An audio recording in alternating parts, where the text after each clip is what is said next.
Okay, this is the item side of my Whispering Ice guide that lets you rank with ice. So first is obviously the Whispering Ice Staff.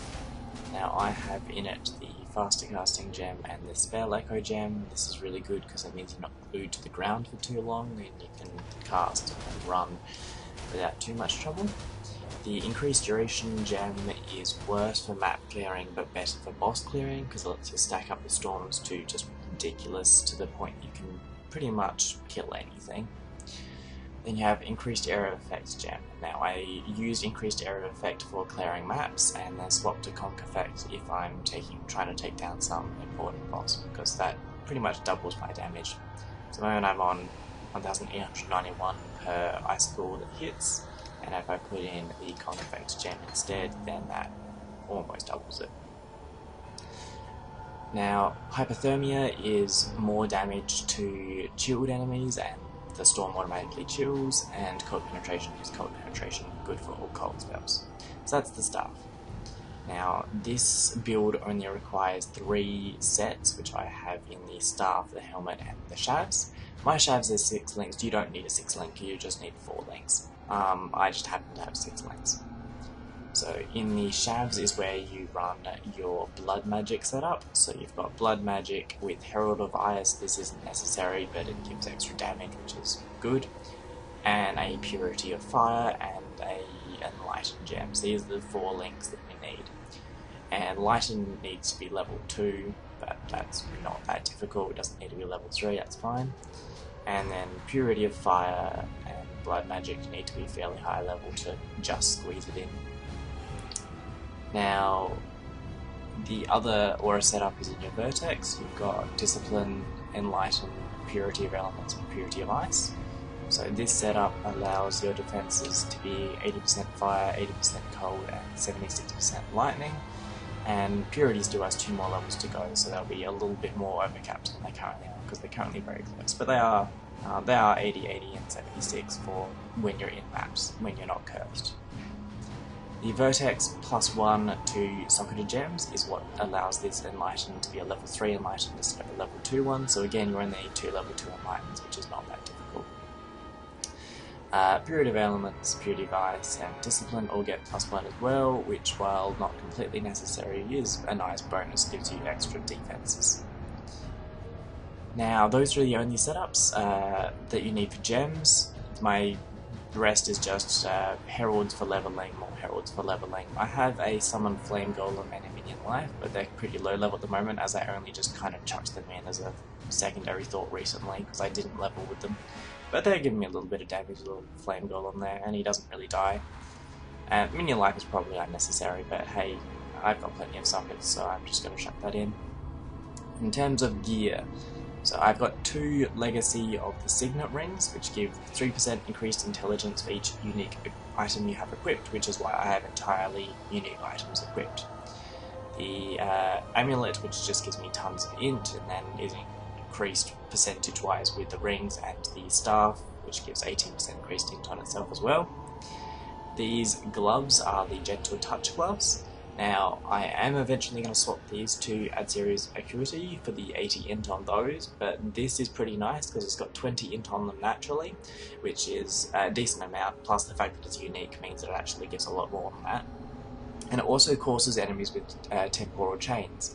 Now that is surprisingly good defensively because you're going to chill and freeze things a lot with the Storm, and temp chains just really helps with that. Now, with my 6th link here, I do have Curse on Hit Frostbite for the Herald of Ice explosions, but that doesn't obviously work because I have the Temporal Chains on here.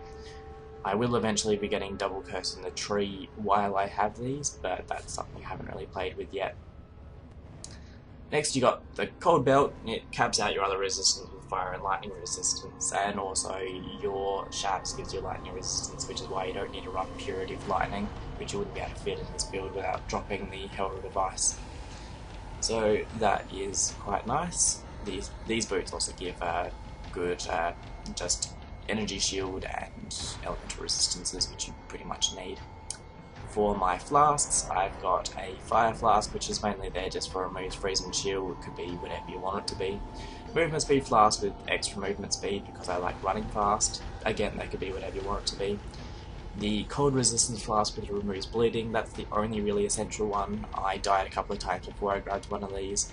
You don't need to pop the resistance flask on just a single reflect, but if you get a whole pack of the thorns, then you'll need the resistance flask. And also corrupted blood can destroy you because you get up to 20 stacks really quickly with Ice Storm, so removes bleeding is very good. This is essentially the panic flask. Here's an Nedzuri's Promise, which I just kind of chucked on. I always forget to use it. I didn't use it in my other video, but I have one. I just always forget to pop it. So that is the build. It is fairly expensive, but hey, what are you going to do? That's high tier stuff. So next to the tree. So in my calculations, every 10 int node for this particular build is 9% damage and 3.5% energy shield and some mana. So basically the build is just set up to get as much efficient int as possible. So the first thing you do is you come out, you grab all the energy shield nodes and the blast radius for AoE. Come over here and grab this plus 20 to int node. Go along here. Now you need these aura effect nodes and these aura effect nodes in order to run all your auras. This 4% mana reserved node can be removed once you get a level 3 Enlightened gem, but I haven't leveled mine up yet, so I gotta run that until I get it. Now, I get a lot of gems in this build. I currently have 4 running, and I'm also going to grab this one and one more, which is this one here. The reason for that is that each one can be one of these, a plus 20 to 25 intelligence unique gem, and 20 to 25 intelligence gem is more damage and survivability than pretty much anything else in the tree, so you really want those. They also really help because you see this one converts dex to int, which is this node here, it's 30 int. This one makes this strength to int, this one makes this strength to int, and this one is doing the most work because you got int, and this node becomes plus 20 to int instead of plus 10 and 10. So basically you just want to convert everything that you go across into int. This tree is pretty much entirely int thanks to those gems. I'm low life, so I've got the Pain achievement for 30% more. You grab Ghost Reaver for Life Leech, which at the moment I'm just getting off the belt, but you can easily swap in Life Leech if you want it. Come down here and grab this one because it's got int and spell damage on it, which anything that's a hybrid int and spell damage is very good. Same logic here, you've got 20 to int, anything with 20 int you grab, pretty much what else is on it, you grab it. Come down here and get this socket for more int. Go up and across here, you've just got good energy shield. These nodes are not great, but it is worth it to get to here just because it's got 16 spell damage and 20 int. Again, anything with 20 on it is pretty much worth getting to. I went down here and grabbed Harrier, and I also went up here and grabbed Nimbleness.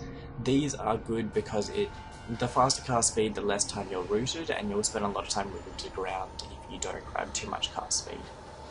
Now, I did spend a time thinking about this. I did go through here to grab the Avoid Stun Interruption, which this plus this one is a 70% chance to avoid stuns, because you will get stunned a fair amount if you don't grab these.